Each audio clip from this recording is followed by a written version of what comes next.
ଜୟ ଜଗନ୍ନାଥ। ଗୋଟେ ଛୋଟିଆ କାହାଣୀଟେ କହିବି, ଯଦି ଭଲ ଲାଗେ ଛୋଟିଆ କମେଣ୍ଟଟେ ଦେବେ। ଜଣେ ବୃଦ୍ଧ ମଣିଷ ଗୋଟେ ମନ୍ଦିରକୁ ଯାଇ ଭିକ୍ଷା ମାଗିବାକୁ ଗଲେ। ସେଠି ଆଖପାଖରେ ଥିବା ଭିକାରୀମାନେ ତାଙ୍କୁ ତଳିବାକୁ ଲାଗିଲେ। ସେ ବୃଦ୍ଧ ମଣିଷଟି କାକୁତି ମିନତି ହେଇ କହିଲେ, ଆଜ୍ଞା ମୁଁ ଆପଣଙ୍କ ଗୋଡ଼ ତଳେ ପଡ଼ୁଛି, ମୋତେ କେବଳ ଗୋଟେ ଦିନ ଭିକ ମାଗିବାକୁ ଦିଅ। ଜଣେ ଭିକାରୀ ଦୟା ଦେଖାଇ ତାଙ୍କୁ ବସିବାକୁ ଦେଲେ। ସେ ଭିକ୍ଷା ମଧ୍ୟ କଲେ। ସନ୍ଧ୍ୟା ହେଲା ପରେ ଫେରିଗଲେ। କିଛି ଦିନ ପରେ ସେ ଭିକାରୀ ବହୁତ ଖୋଜି ହେଲା, ମନେ ମନେ ଖୋଜି ହେଲା, କାହିଁ ସେ ଲୋକଟି ଆଉ ଆସିଲେନି। ଗୋଟେ ଦିନ କହି ଆଉ ତ ଆସିଲେନି। ରାଗିଗଲେ କି? ଠିକ୍ ମାସେ ପରେ ସେ ଭିକାରୀ ଜଣକ ଆସିଲେ। ସେ ବହୁତ ଖୁସି ହେଇଗଲା। ଆଉ ଜଣେ ଭିକାରୀ କହିଲେ, ଭାଇ ତମେ କୁଆଡ଼େ ଯାଇଥିଲ?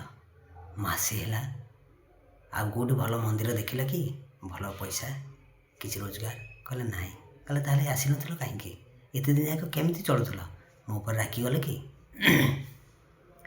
ସେ ବୃଦ୍ଧ ମଣିଷଟି କହିଲେ, ନାହିଁ ମୁଁ ଠିକ୍ ଥିଲି, ମୁଁ ଭଲ ଅଛି, ମୋର ପୁଅ, ସଂସାର, ବୋହୂ, ନାତି ନାତୁଣୀ ସମସ୍ତେ ଅଛନ୍ତି। ତେବେ ସେ ଭିକାରୀ ଜଣ କହିଲେ, ଭିକ କାହିଁକି ମାଗୁଥିଲ? ସେ ତାର କାହାଣୀ ଆରମ୍ଭ କଲା। କାହାଣୀଟି ଟିକେ ମନ ଦେଇ ଶୁଣିବେ ଆଜ୍ଞା। ବୃଦ୍ଧ ମଣିଷଟି ପିଲାବେଳୁ ମା' ଚାଲିଗଲା, ସ୍ତ୍ରୀଟି ଚାଲିଗଲା, ଛୁଆ ପିଲା ଦିଟା ପୁଅ। ସେ ଛୁଆଙ୍କୁ ମଣିଷ କରିବାକୁ ଯାଇ କେତେ କଷ୍ଟ ଜାଣିଥିବେ ଆପଣମାନେ, କେତେ କଷ୍ଟ ସହିବାକୁ ପଡ଼େ। ବାପ ନା, ମା' ମାନେ ସିନା ପିଲାମାନଙ୍କୁ ଖୋଳାନ୍ତି, ତା ପଣତ କାନିରେ ଘୋଡ଼େଇ ଦିଅନ୍ତି, କିନ୍ତୁ ବାପ ନଥିଲେ କିଛି ହେବନି। ଆହାର ଗଣ୍ଡେ ଦରକାର ନା ନାହିଁ। ଘରର ଛାତ ବାପ। ମା' ସିନା ଘରର ସଂସାରର ଚାଉଳ ମୁଠେ ହେଲେ, ବାପ ଘରର ଛାତ। ପିଲାବେଳୁ ପିଲାମାନଙ୍କର ମା' ଚାଲିଗଲା। ବାପ ବହୁତ କଷ୍ଟ ସହି ମୂଲ ଲାଗି ପିଲାମାନଙ୍କୁ ମଣିଷ କରିଛି। ଜଣେ ଡାକ୍ତର ଆଉ ଜଣେ ଇଞ୍ଜିନିୟର। ଘର ଦ୍ୱାର ସବୁ ଠିକ୍ଠାକ୍।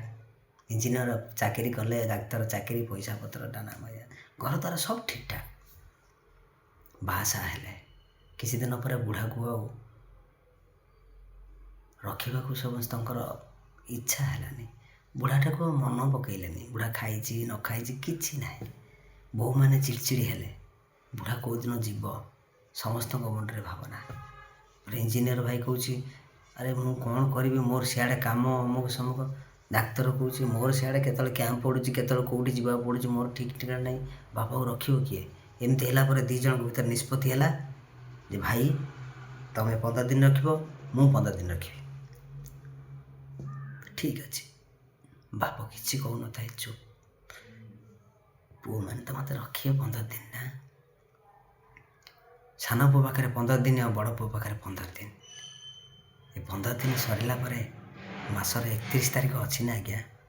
ମାସର 31 ତାରିଖ ଯେଉଁଦିନ, ସେଇଦିନ ସେ ବୁଢ଼ା ବାପଟି ମନ୍ଦିରକୁ ଯାଇ ଭିକ୍ଷା ମାଗା। ସେଇ ଗୋଟାଏ ଦିନ, କେବଳ ସେଇ ଗୋଟାଏ ଦିନ ତାର ଭିକ୍ଷା ମାଗିବା ଦରକାର, ନହେଲେ ସେ ଖାଇବ କେମିତି? 15 ଦିନ ସିନା ପୁଅମାନେ ରଖିଲେ, ଯେଉଁଦିନ 31 ତାରିଖ ସେଦିନ କିଏ ଦେବ ଖାଇବାକୁ? କେବଳ ସେଇଥିପାଇଁ ମୁଁ ଏ ଗୋଟାଏ ଦିନ ଭିକ୍ଷା ମାଗିବାକୁ ଆସେ।